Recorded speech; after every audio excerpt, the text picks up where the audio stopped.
नाम स्वामी ओम जी है। मैं नई दिल्ली असेंबली कंस्टिट्यूंसी से मैं उम्मीदवार हूँ। बांसुरी मेरा चुनाव चिन्ह है और हिंदू महासभा से ही पहले गोलवलकर जी पहले हिंदू महासभा में थे। वहाँ से चूँकि वीर सावरकर जी का गोलवलकर जी की दोस्ती थी और वीर सावरकर जी नहीं चाहते थे कि पाकिस्तान बने। इस बात पे गोलवलकर जी ने आरएसएस बनाया और हिंदू महासभा अलग रही। ओके, ये जो आपकी पार्टी है हिंदू महासभा, हाँ, पार्टी का चुनाव चिन्ह अलग है। आपने खुद बीजेपी का टोपी पहने है, तो ये क्या चल रहा है आपके मन में? बीजेपी तो हमारी अपनी पार्टी है और 2004 से लेकर के 2014 तक मैं और मेरी हिंदू महासभा हम लोगों ने पूरे भारत में मोदी जी के लिए काम किया। आपको एक घटना याद होगी, आप लोगों ने लाइव टेलीकास्ट किया था पिछले 8 जून को, जब भाजपा का चल रहा था राष्ट्रीय अधिवेशन गोवा में, तो वहाँ से नरेंद्र मोदी जी ने मुझे फोन किया था कि आडवाणी जी हमको प्रचार अभियान समिति का अध्यक्ष नहीं बनने दे रहे हैं, आप कुछ कीजिए। तो मैंने मोदी जी को ये कहा था कि आप 1 घंटे के बाद कोई भी चैनल खोल लेना। ये आपने कहा था? ये मैंने कहा था, ये रिकॉर्ड है और भाजपा के सारे रिकॉर्ड में भी है ये।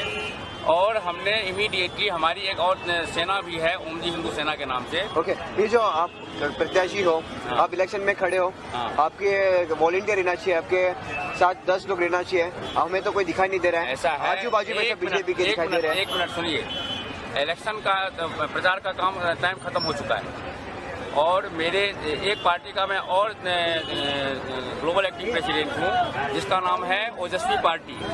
ओजस्वी पार्टी का मैं ग्लोबल एक्टिंग प्रेसिडेंट हूँ, जो आसाराम बापू और नारायण साईं की पार्टी है। क्योंकि वो दोनों जेल में हैं, इसीलिए उस पार्टी की सारी जिम्मेवारी मेरे ऊपर में है। दिल्ली में मेरे 8 लाख शिष्य हैं बापू जी के, वो घर घर में घुस चुके हैं केजरीवाल के खिलाफ। हिंदू महासभा के मेरे जो 10 लाख वर्कर हैं वो घर घर में घुस चुके हैं। आपने देखा होगा रामपाल के साथ में जो हुआ था। अगर आप इतने बड़े नेता हो, आपके जो पार्टी के जो भी हो, आपको टिकट क्यों नहीं दिया गया? किससे?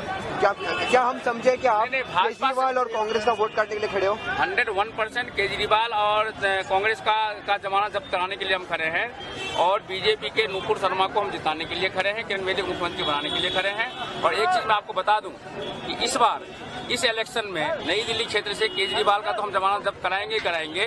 पहले तो फिर भी 28 सीटों पे आ गई थी, इस बार हम 8 सीटों पे भी नहीं आने देंगे कि ये देंगे। इतनी तैयारी सिर्फ मेरे अपने वर्कर्स के थ्रू हम कर चुके हैं।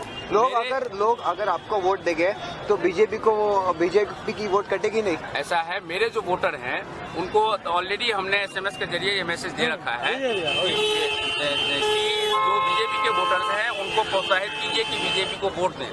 मेरे वोटर और मेरे फॉलोअर्स अलग है। मैंने जैसे आपको बताया कि 18 लाख 10 लाख, तो ये तो आपको फायदा करेगा ना, बीजेपी को नुकसान करेंगे? नहीं, बीजेपी को बिल्कुल नुकसान नहीं करेगी। देखिए, मेरे जो वोटर हैं वो बीजेपी को वोट देंगे? नहीं, मेरे वोटर पहले संयोगवश चूंकि कांग्रेस को वोट दे रहे थे आम आदमी पार्टी से पहले, वो अब कांग्रेस को वोट नहीं दे करके मुझे वोट देंगे, जिससे कांग्रेस का वोट खत्म होगा। उसके बाद कुछ लोग, चूंकि कांग्रेस ने बाबूजी को फंसाया था,